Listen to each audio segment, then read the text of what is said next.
Guys, क्या हाल चाल है आपके। Welcome to Jagas classes. और आज हम पढ़ने जा रहे हैं आप ही की क्लास 9 इंग्लिश के चैप्टर नंबर 1 में जो पोएम था, नाम है the road not taken, written by poet.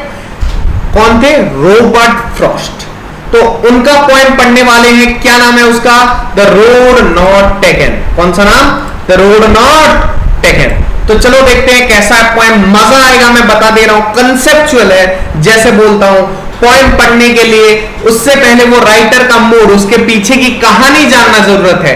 कोई भी पोएट सीधा सीधा पोएम में नहीं बता देता कि वो क्या एक्सप्रेस करना चाहता है। उसके लिए तुम्हें एक टीचर की मतलब जरूरत है, जो कि मैं पूरा करने वाला हूं। और डिस्क्रिप्शन बॉक्स में इसका summary notes along with some question answer भी देने वाला हूं। तो चिंता मत करो, सारा कंटेंट मैं फ्री ऑफ कॉस्ट प्रोवाइड करूंगा। और ये देखो, रॉबर्ट फ्रॉस्ट जो हमारे पोएट है वो कुछ ऐसा दिखते थे। वो पैदा 1886 में हुए थे और 1920 में उनका डेथ हुआ था, जो कि लिखा हुआ है रॉबर्ट फ्रॉस्ट। तो पहला stanza the road not taken वाले पोएम का, two roads divorced in a yellow would. दो रोड थे, एक जगह से निकले हुए थे। तो मैं दिखा देता हूं, यहां पे तुम्हें शो कर देता हूं कि कैसा कुछ ये नजरिया था। यहां पे देखता हूं, व्हाइट पेन है, वहां पे अच्छे से दिख नहीं रहा होगा। हाँ देखो, यहां पे देखो। तो ऐसे एक रोड था, जैसे एक रोड से दो रोड बन गए, ऐसे कुछ बना था वो दो रोड, जैसे कि पेड़ में भी बना होता है। येलो वुड मतलब येलो पत्ते को शो किया गया है। जो ऑटमन के सीजन में पेड़ होता है उसका पत्ता येलो हुआ होता है, तो उसी को यहाँ पे पोएट डिस्क्राइब करने की कोशिश कर रहे हैं। तो ये देखो, एक तरफ ये वाला रोड है, एक तरफ ये वाला रोड है और दूसरी तरफ दूसरे वाला रोड है। तो दोनों तरफ कैसे अलग अलग किस्म के रोड हैं, वही पोएट बताना चाहते हैं। क्लियर? ये इस तरफ एक गया और उस तरफ ही। तो डाइवर्स का मतलब, and sorry I could not travel both. तो एक साथ क्या तुम दो रास्ते में चल सकते हो, दो रास्ते ट्रेवल कर सकते हो? बिल्कुल नहीं, तुम्हें एक टाइम पे एक ही रास्ते पे तुम ट्रेवल कर पाओगे। एक टाइम में एक ही रास्ते पे तुम ट्रेवल कर पाओगे। देखो यहां पे फिर से ड्रॉ करता हूं, वो डायग्राम थोड़ा खराब सा बन गया। तो मान लो तो उनको एक रोड चूज करना पड़ेगा, वो दोनों रोड में एक साथ नहीं जा सकते।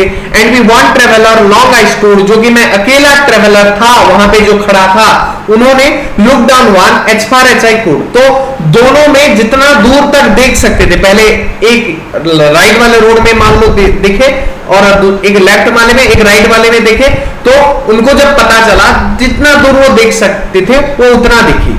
तो वहां से to where it bend in the undergrowth, तो ये कितना दूर बेंड हुआ है अंडरग्रोथ में। तो अंडरग्रोथ मतलब क्या होता है? अंडरग्रोथ मतलब जो ग्रास होता है, मतलब नीचे जो उगा हुआ, ग्रोथ क्या हुआ? क्या? ग्रास। तो उन्होंने पाथ सिलेक्ट करने की कोशिश किया। तो यहां पे पॉइंट, सर ये क्या सेंस वाली बात कर रहे हैं? नहीं, तो यहां पे पॉइंट क्या एक्सप्रेस करना चाहते हैं कि हमारे लाइफ में भी ऐसे दो मोड आते हैं जहां हमें कोई एक चूज करना होता है। जैसे 10th के बाद जब तुम 11th 12th में जाओगे, तभी तुम्हें भी स्ट्रीम सिलेक्ट करना पड़ेगा, साइंस हो, साइंस हो, आर्ट्स हो या फिर कॉमर्स हो। उन तीनों में से कोई, और भी बहुत सारे होते हैं जो वोकाबुलरी लेते हैं, और कुछ कुछ बहुत से होते हैं यार, जैसे कि विजुअल आर्ट्स, म्यूजिक भी कुछ लोग लेते हैं। तो वो चलो, जितने स्ट्रीम है आपको सिलेक्ट करने का क्या मिल रहा है? मौका मिल रहा है। आपको एक ही सिलेक्ट करना है और वो आपके लाइफ टाइम में आपके साथ देने वाला है। वही कोर्स आप पढ़ने वाले हैं। हाँ, चेंज भी कर सकते हैं, पर 11th में मान लो रजिस्टर कर दिए तो 11th 12th तो 2 साल पढ़ना ही पड़ेगा ना। साइंस में पढ़े तो फिर आर्ट्स में तो नहीं आ सकते, बीच में छोड़ के आओगे तो नुकसान होगा।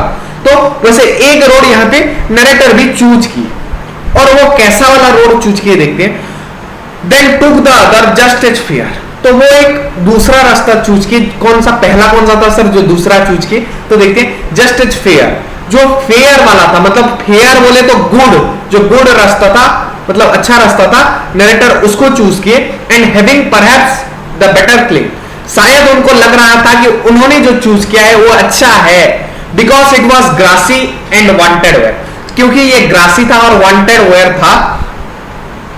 दो as for that passing there had worn them really about the same, तो पहले तो वो कैसा रोड चूज किए जहां पे कोई बंदा कम चला हो।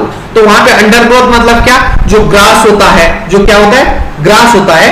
चलो मैं इसका इंक कलर थोड़ा रेड कर देता हूं ताकि तुम्हें अच्छे से दिखे। हम रेड कर देते हैं, बिल्कुल हो गया। तो यहां पे देखो, तो फेयर का मतलब लिख दो गुड, यहां पे लिखा हुआ है।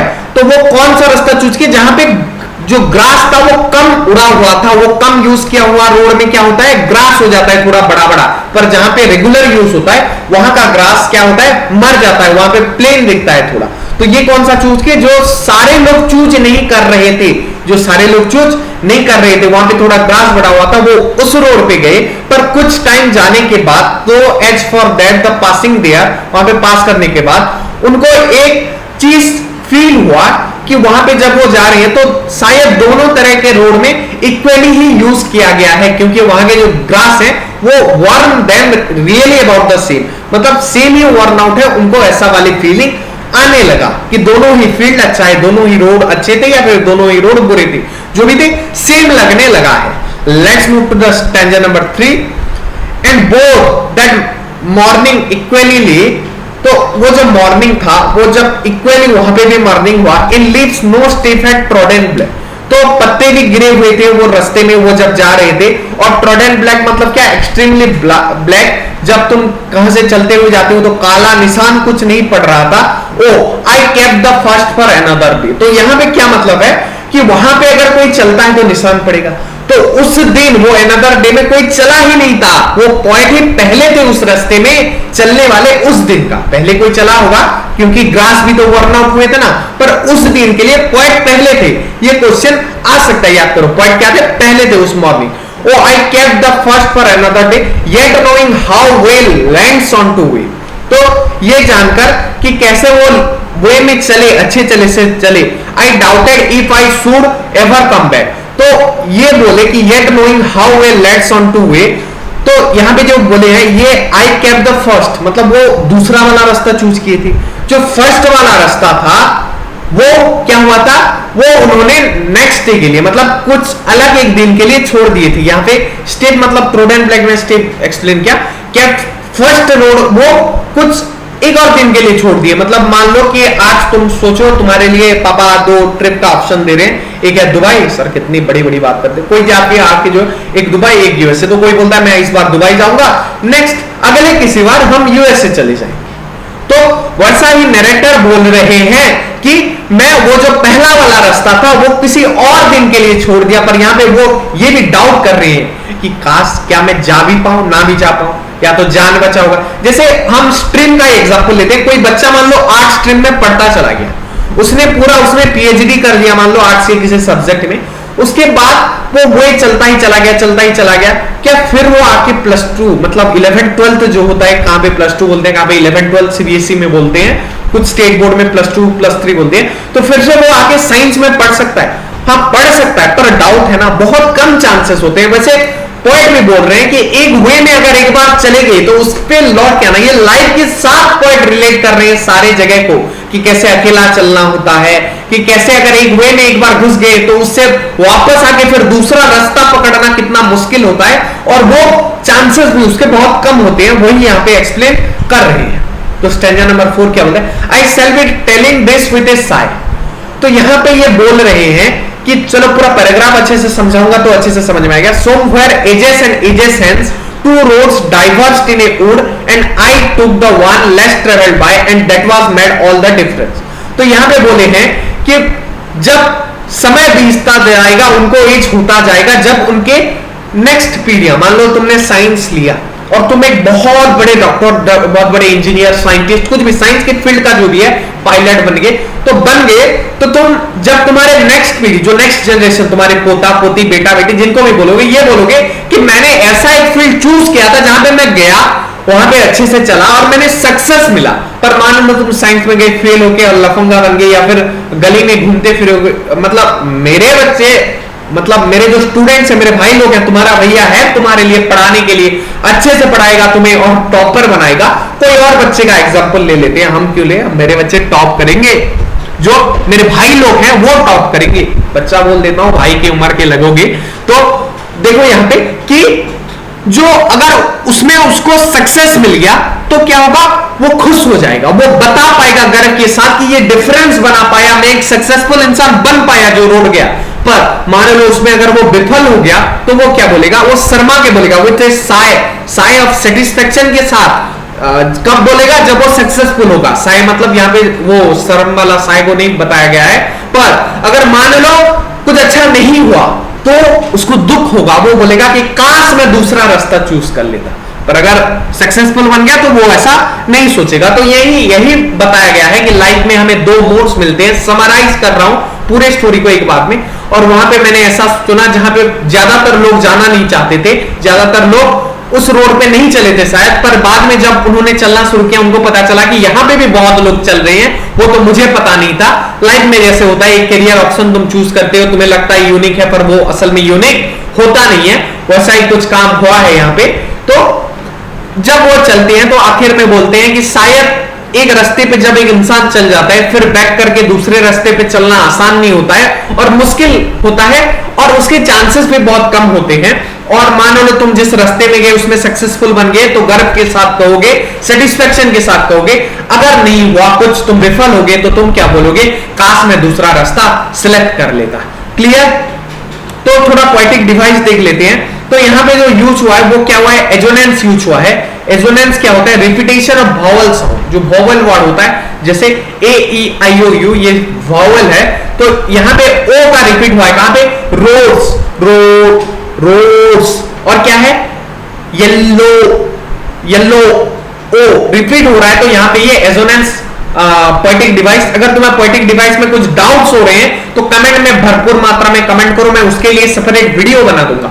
इंग्लिश में मेरे 95% प्लस 10th में आए थे, तुम्हारे क्यों नहीं आ सकते, 95 आए थे, तुम्हारे क्यों नहीं आ सकते, उससे ज्यादा आ सकते हैं 90। मैं बोलता हूं 100 फोड़ना भी कोई बड़ी बात नहीं है आजकल इंग्लिश में, क्योंकि मैं तुम्हें पढ़ाऊंगा, स्ट्रेटेजी दूंगा, सारे कंटेंट दूंगा। और यार इंग्लिश को लोग पढ़ते नहीं है, वरना थोड़ा भी पढ़ लेना तो इसमें जितना मार्क आता है ना, बाकी किसी सब्जेक्ट में थोड़ा और मेहनत लगता है मार्क लाने के लिए, पर इंग्लिश में भरपूर मार्क्स आते हैं अगर आप थोड़ा सा भी मेहनत कर लेते हैं तो एजोनेंस यूज हुआ। और क्या, पर्सोनिफिकेशन।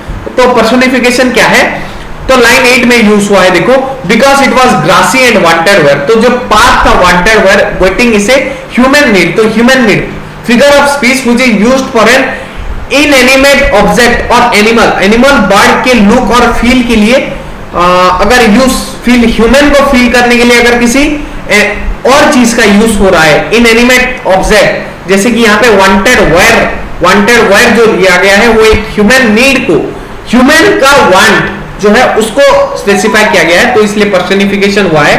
तो यहाँ पे और एक चीज है, देखो, imagery. Imagery means to use figurative language to represent objects.